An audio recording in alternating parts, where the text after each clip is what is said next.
Saddam Hussein ruled Iraq from 1979 to 2003. During his reign, he projected an image of himself as Iraq's most influential leader and a courageous modernizer, but at the same time his repressive regime killed thousands of people.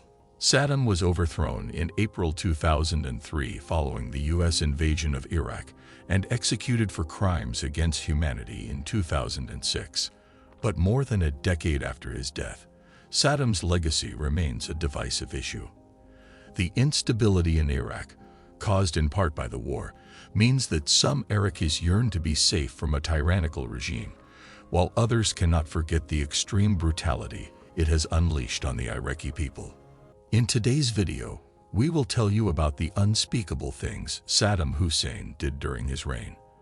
But before we get into the video, make sure you subscribe to our channel and press that bell icon to never miss an update.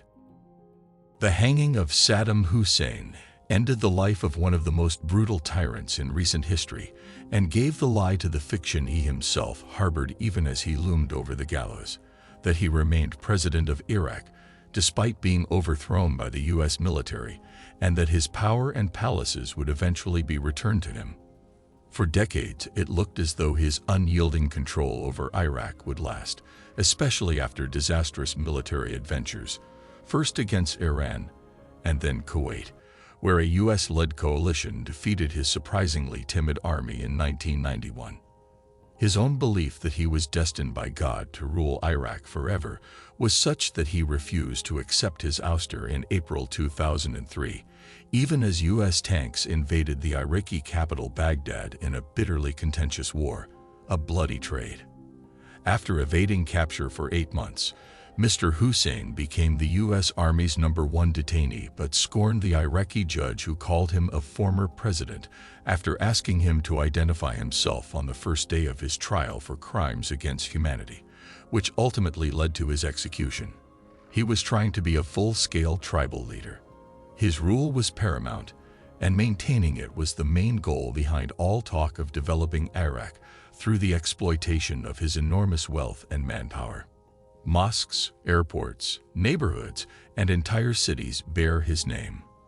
A military arch erected in Baghdad in 1989 was modeled on his forearms and later enlarged 40 times to hold 2 giant crossed swords. In school, pupils learned songs with lyrics like, "Saddam, oh Saddam, you carry the nation's dawn in your eyes."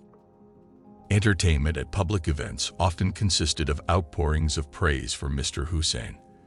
In January 2003, at the inauguration of a recreational lake in Baghdad, poets sprouted spontaneous verses, and official translators struggled to follow lines like, "We will stimulate ourselves by pronouncing your name, Saddam Hussein.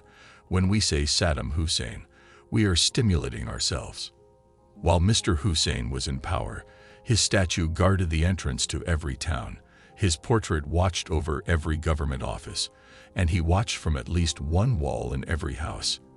His image was so widespread that a joke circulated quietly among critics of him in 1988 put the country's population at 34 million, 17 million people, and 17 million portraits of Saddam.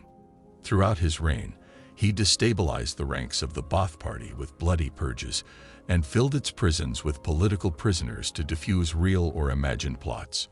In one of his most brutal acts, he rained poison gas on the Kurdish village of Halabja in 1988, killing some 5,000 of its own suspected disloyal citizens and injuring 10,000 others.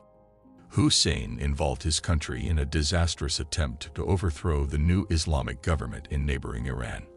By the time the war ended in stalemate in 1988, more than 200,000 Iraqis had been killed and hundreds of thousands more wounded. Iran suffered the same fate. Iraq's staggering war debt, estimated at around $70 billion, soon had wealthy Arab neighbors demanding its payment. Enraged, he invaded Kuwait in August 1990, only to be driven out by a U.S.-led coalition in the Persian Gulf War 7 months later. Yet in the language of his Orwellian government, Mr. Hussein never suffered a setback. In September 1980, Mr. Hussein believed that by invading Iran, he could seize a disputed waterway along the border and incite Iranians of Arab descent to revolt against their Persian rulers. Instead, they fanatically resisted. Mr. Hussein never admitted to having made a serious miscalculation. Rather, he vilified the Iranian Arabs as traitors to the Arab cause. Iraq under Mr. Hussein had a repressed quality. Imprisonment, torture, mutilation, and execution were common, at least for those who chose to meddle in something vaguely political. Simple information such as weather was classified. There was no freedom of speech, even foreign newspapers were banned, and there was no freedom to travel. In the summer of 1982, for example, Riyad Ibrahim Hussein, the Minister of Health, suggested in a cabinet meeting that Mr. Hussein resign to facilitate the negotiation of a ceasefire with Iran. Mr. Hussein recommended that the two retire to another room to discuss the proposal. When they did, a shot rang out.